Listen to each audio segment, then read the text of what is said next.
আসরে গল্প নয়, ঘটনা শোনানো হয়।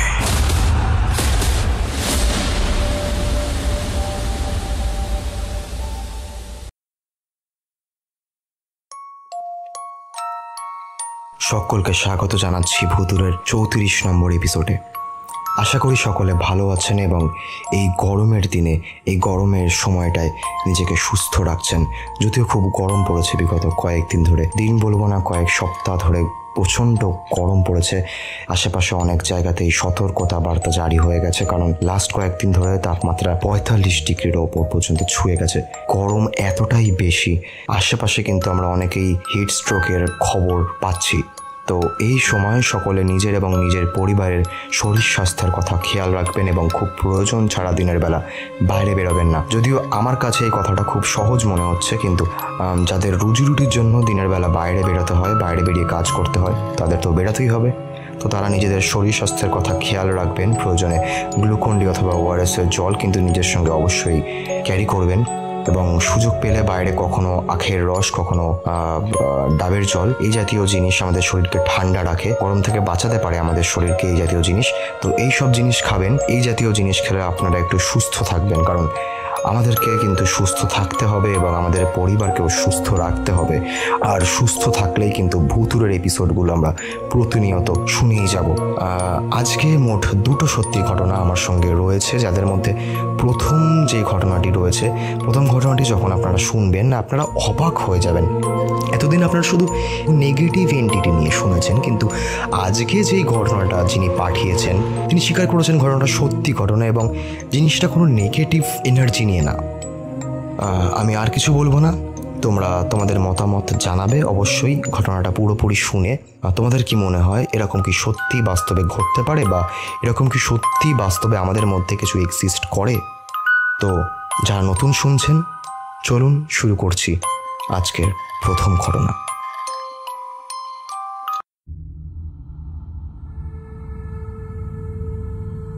নমস্কার, আমি সৈকত, তোমার ভুতুরে চ্যানেলের একজন নতুন শ্রোতা, যশোর, বাংলাদেশ থেকে।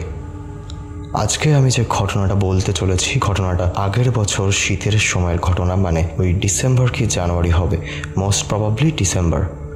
ঘটনাটা শুরুতেই জানিয়ে দিয়ে আমার দাদুর বাড়ি বাংলাদেশের খুলনা ডিস্ট্রিক্টে। ব্যক্তিগত কারণে আমি আমার দাদুর বাড়ির আসল ঠিকানাটা দিতে পারলাম না, কিন্তু খুলনাতেই আমার দাদুর বাড়ি। এবার আসি আসল ঘটনায়। 2022 ডিসেম্বর মাসে আমি আমার ওয়াইফ, আমার বাচ্চাকে নিয়ে দাদুর বাড়িতে কয়েকদিনের ছুটি কাটাতে চাই। যেদিন আমি দাদুর বাড়িতে গিয়ে পৌঁছাই, ঠিক তার পরের দিন রাতে আমরা বাড়ির সবাই রাতের খাওয়া সেরে শুয়ে পড়েছি। দাদুর বাড়িটা দোতলা, বাকি সবাই নিচে এবং আমি, আমার ওয়াইফ ও বাচ্চা দোতলায় একটি ঘরে এবং অপর ঘরে আমার চাচা ঘুমোচ্ছি। রাত 2 কি 3টে বাজে। হঠাৎ আমার ওয়াইফ আমাকে ঘুম থেকে ডেকে তুলে বলে যে, এই দেখো তো, ঘরের দরজার বাইরে মনে হয় কেউ একটা দাঁড়িয়ে রয়েছে। এবং আমি যেই ডাক দিলাম অমনি মনে হলো কেউ একটা সরে গেল ওখান থেকে। আর এই জিনিসটা আমি ওই দরজার ফাঁকা থেকে দেখতে পেলাম। বোঝার সুবিধার্থে জানিয়ে দিই যে ঘরটিতে আমরা শুয়েছিলাম, ওই ঘরের দরজার নিচে কিছুটা ফাঁকা জায়গা রয়েছে, যেখান থেকে দরজার বাইরে কিছুটা মেঝে দেখতে পাওয়া যায়। তো আমার ওয়াইফ আমাকে বলে, এই দেখো তো বাইরে কেউ আছে নাকি, আমার না কেমন একটা ভয় করছে। আমি তখন বিছানা ছেড়ে উঠলাম এবং এক ঝটকায় ঘরের দরজাটা খুলতেই দুটো সাদা রঙের পা দেখতে পেলাম। আর আমি ঘরের বাইরে বেরানো মাত্রই ওই পা দুটো আমাদের পাশের ঘরে চলে গেল। কোনো চোর টোর নাকি চাচা এসছিল, মনে একটা সন্দেহ নিয়ে গেলাম ওই পাশের রুমে এবং গিয়ে দেখলাম ওই রুমে যে খাটটি ছিল, ওই খাটে একজন শুয়ে রয়েছে। অন্ধকার থাকলেও লক্ষ্য করলাম যিনি শুয়ে রয়েছে তার পুরো পা থেকে মাথা পর্যন্ত সাদা চাদরে ঢাকা। দেখে একটু নিশ্চিন্ত হলাম, না সবই ঠিক আছে। তারপর আমি আবার আমার ঘরে চলে আসি, এসে আমার ওয়াইফকে পুরো ব্যাপারটা জানিয়ে সেই রাতে ঘুমিয়ে পড়ি। পরের দিন সকাল হলো, আঙিনায় আমার ছোট কাকা আমি বসে চা খেতে খেতে গল্প করছি। এমতো অবস্থায় আমি হঠাৎই কাকাকে আগের রাতের ঘটনাটা উদ্দেশ্য করে জানাই, রাতে আমি উঠেছিলাম কাকা, কেমন একটা অদ্ভুত লাগছিল, আমি আপনার ঘরে গেলাম, দেখলাম আপনি ঘুমোচ্ছেন। আমার ওয়াইফ কি দেখেছে না দেখেছে আমি সেটা আর বিবরণ দিয়ে কাকাকে বোঝালাম না। তখন সে আমাকে বলে, কই না তো, আমি তো কাল ওপরে শুইনি, আমি তো দাদির সঙ্গে ঘরেই শুয়েছিলাম একসাথে। রাতে তোমার আমাকে দেখার কোনো প্রশ্নই আসে না, হয়তো ঘুমের ঘরে তুমি কোনো ভুল দেখেছো। এইবার আমি একটু নড়ে চড়ে বসলাম এবং আমার ভয় লাগতে শুরু করলো। চাচাকে আর কিছু আমি বললাম না এই ব্যাপারে, জিনিসটাকে আমি এড়িয়ে গেলাম। যেহেতু আমার ওয়াইফ এই জিনিসটা জানলে ভয় পাবে এবং এখানে আর থাকতে চাইবে না, তাই আমি সেদিন দুপুরে দাদিকে ঘটনাটা জানালাম। দাদি ঘটনাটা শুনে কিছু স্পষ্ট আমাকে বলতে চাইছিলেন না, তাও জোর করতে দাদি আমাকে যা বলল সেটা শুনে আমি আমার নিজের কানকে পর্যন্ত বিশ্বাস করতে পারছিলাম না। আমি বুঝে উঠতে পারছিলাম না তখন আমার কি করা উচিত, যেহেতু আমার সঙ্গে আমার বাচ্চাটা ছিল সেই সময়। দাদির কথা অনুযায়ী আমি যে সাদা পা দুটোকে দেখেছিলাম এবং যাকে ওই ঘরে শুয়ে থাকতে দেখেছিলাম সে কোনো মানুষ না, সে অনেক দিন ধরেই এই বাড়িতে রয়েছে। আমার দাদু মারা যাওয়ার পর থেকে দাদি প্রায়শই তাকে দেখতে পায়। সে এমনি এই বাড়িতে রয়েছে এবং এখানেই থাকবে এবং সে কোনো ক্ষতি করবে না বলে এটা আমার দাদি বিশ্বাস করে। তো এই কথা জানার পর আমি খুবই অবাক হয়ে যাই, ভয় পাবো না কি করব কিছুই বুঝতে পারছিলাম না, কারণ এই বাড়িতে আসলে কেউ রয়েছে যাকে সচরাচর দেখা যায় না।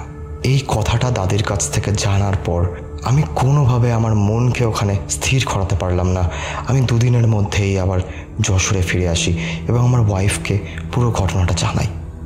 এখানে সৈকত আরও লিখেছে, অনির্বাণ, আমার এই ভয়ের অনুভূতিটা অনেকটাই কম।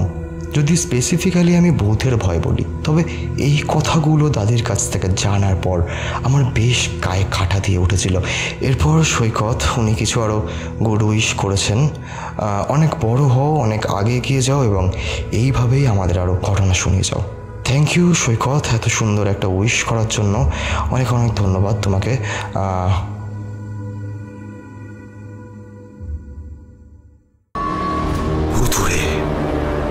কোনো আসরে গল্প নয়, ঘটনা শোনানো হয়।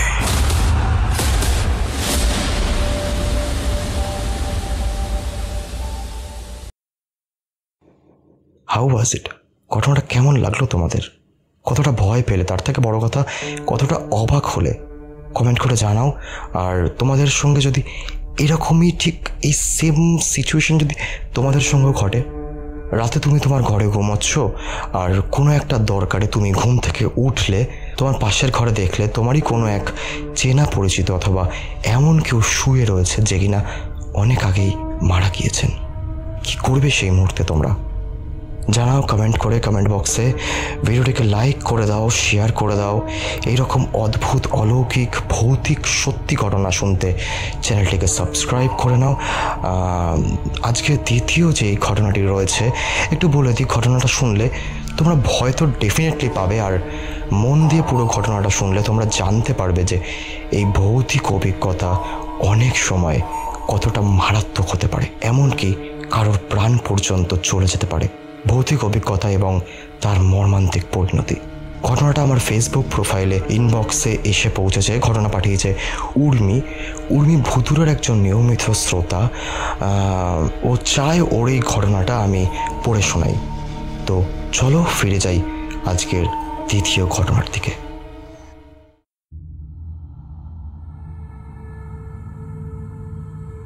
নমস্কার অনির্বাণ দাদা, আমি উর্মি, নওগাঁ, বাংলাদেশ থেকে। আমি তোমার পেজের একজন শ্রোতা। আজকে আমার জীবনে ঘটে যাওয়া একটি সত্যি ভৌতিক অভিজ্ঞতা তোমাকে বলছি।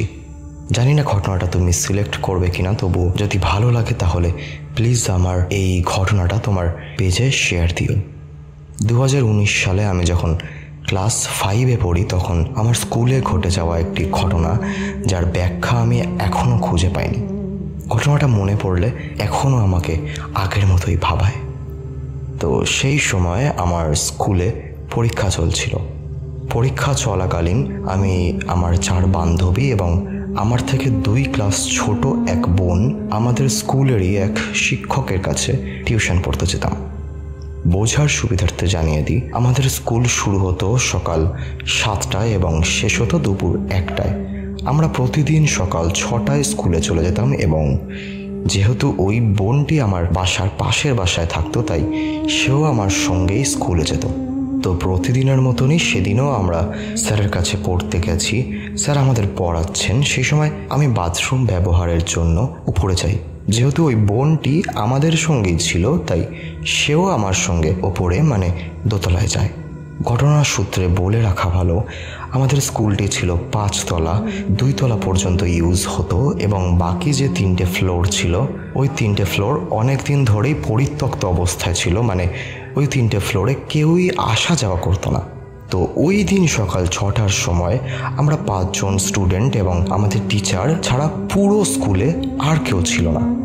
ঘটনা শুরু হয় আমি বাথরুমে যাওয়ার ঠিক পর থেকে। এইবার বাথরুমটার একটু বর্ণনা দিয়ে দিই। বাথরুমটা ছিল 3 তলায়, একটা ছোট রুম এবং সেই রুমের ভেতরে 2টো বাথরুম। তো ওই ছোট রুমটায় ঢুকে তারপর বাথরুমে যেতে হয়। তো সেই সময় আমি বাথরুমে যাই এবং ওই বোনটা ছোট রুমের ভেতরেই ঘোরাফেরা করছিল। এরপর আমি স্পষ্ট ভেতর থেকে শুনতে পেলাম কেউ যেন বাইরে ছোট রুমের দরজাটা হঠাৎই বন্ধ করে দিল এবং সঙ্গে সঙ্গে বোন চিল্লাতে শুরু করে দিল, কে কে ওখানে? আমিও তাড়াহুড়ো করে বাথরুম থেকে বেরিয়ে আসলাম এবং হালকা টানতেই লক্ষ্য করলাম সাথে সাথে দরজাটা খুলে গেল। ভাবলাম আমারই হয়তো কোনো বান্ধবী মজা করছে, আমাদের সঙ্গে আমাদের ভয় দেখানোর চেষ্টা করছে। আমি সাথে সাথে নিচে আসলাম এবং ওদের জিজ্ঞাসা করলাম, কিরে তোরা কি কেউ ওপরে বাথরুমে গিয়েছিলি? দেখলাম টিচারও বান্ধবীদের সঙ্গেই বলল, কই তোমরা ছাড়া তো আর কেউ উপরে যায়নি। সবটা বলতে গিয়েও যেন বলতে পারলাম না। বোনের হাতটা শক্ত করে চেপে ধরে ওকে চুপ থাকতে বললাম। হয়তো আমাদেরই মনের ভুল, হয়তো কোনোভাবে হাওয়া লেগে দরজাটা বন্ধ হয়ে গিয়েছিল। এই ভেবে সেই দিন বাসায় ফিরে আসলাম। পরের দিন স্কুলে ওই ঘটনার ব্যাখ্যা খুঁজতে আমি একাই বাথরুমে যাই।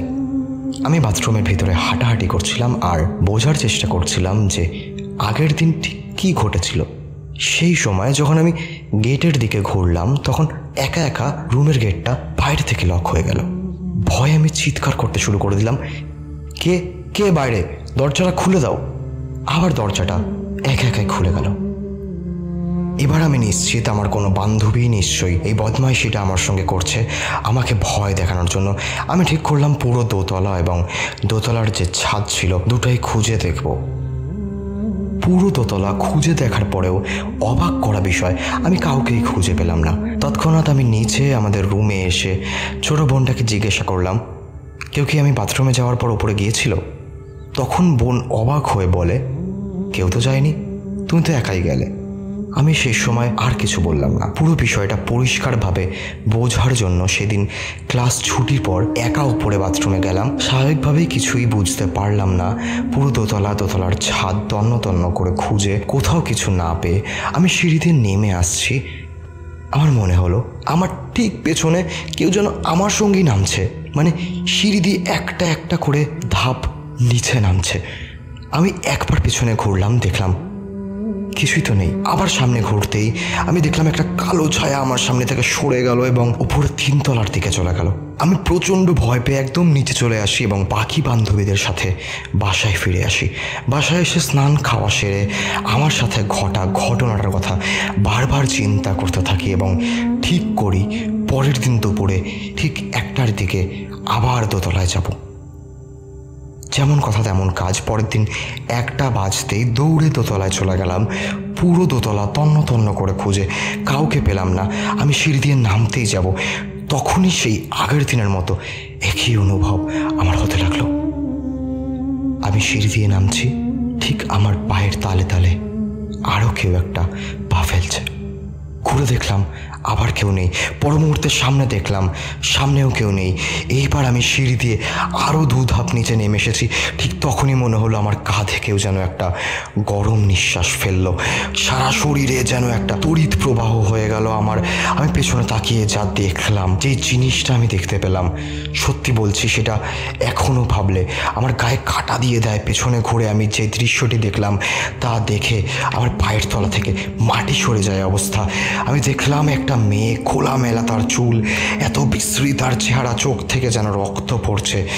এক মুহূর্ত ওখানে সময় না দাঁড়িয়ে আমি কোনো রকম চোখ বন্ধ করে এক নিঃশ্বাসে দৌড়ে নিচে পালিয়ে আসলাম।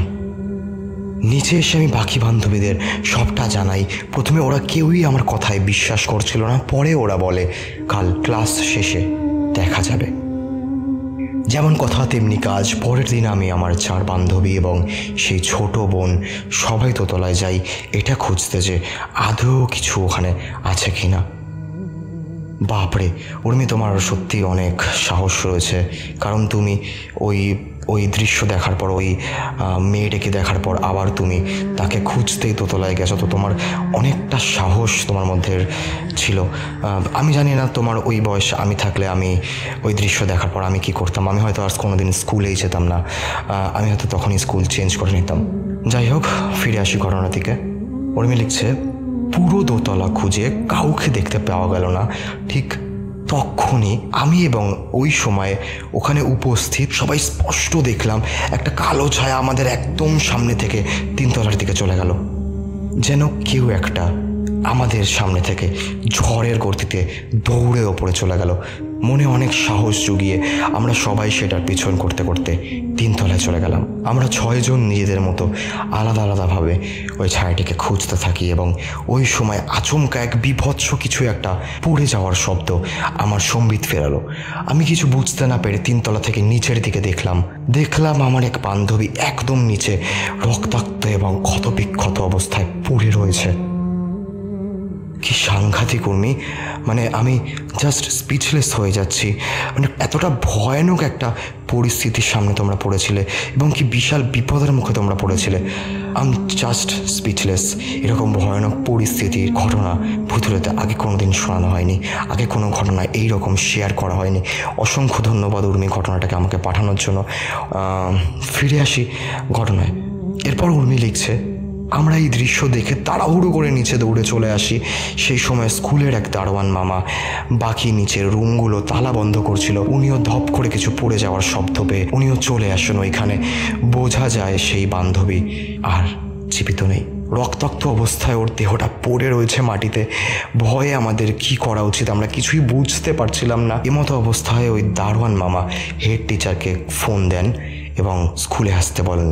টিচার এসে আমাদের জিজ্ঞাসাবাদ করলে আমরা পুরো ঘটনা খুলে বলি, কিন্তু উনি আমাদের কথা বিশ্বাসই করতে পারছিলেন না। বান্ধবীর বাসায় ফোন দেওয়া হয় এবং তাদেরকে বিষয়টা জানানো হলে তারা সঙ্গে সঙ্গে স্কুলে ছুটে আসে এবং পরিস্থিতি দেখে তারা আর নিজেদেরকে ধরে রাখতে পারে না, সবাই কান্নায় ভেঙে পড়ে। এই ঘটনাটার পর আমাকে আমার মা বাবা ওই স্কুল ছাড়িয়ে দেয়। আমাকে আর ওই স্কুলে রাখেন না, তারা আমাকে অন্য একটি স্কুলে ভর্তি করায়। তো এই হলো ঘটনা, যার ব্যাখ্যা আমি এখনও খুঁজে পাইনি। ছায়াটা আসলে কিসের ছিল, আর ওই স্কুলে 3 তলায় এবং বাকি ফ্লোরগুলোতে কেনই বা কেউ যাতায়াত করতো না, কেনই বা পরিত্যক্ত অবস্থায় পড়েছিল, তার কারণ আমি আজ অবধিও জানতে পারিনি। সাথে 3 তলায় কী ছিল আর কাকেই বা আমি দেখেছিলাম তা আমি আজও বুঝে উঠতে পারিনি। আশা করি আমার এই ঘটনাটা তোমার পেজে শুনতে পাবো। আমার এই ঘটনাটা যদি সিলেক্ট হয় তাহলে প্লিজ একটু জানিয়ে দিও, যদি নাও হয় তাও আমাকে জানিয়ে দিও। উর্মি আরও লিখেছে, এই ছিল আমার সাথে ঘটে যাওয়া একটি ভৌতিক ঘটনা। জানি না তোমার কাছে কতটা ভয় লাগবে, তবু তোমার ভয়েসে এই ঘটনাটা শুনতে চাই। সাজিয়ে লিখতে পারলাম না, তুমি একটু গুছিয়ে পড়ো। কোনো আসরে গল্প নয়, ঘটনা শোনানো হয়।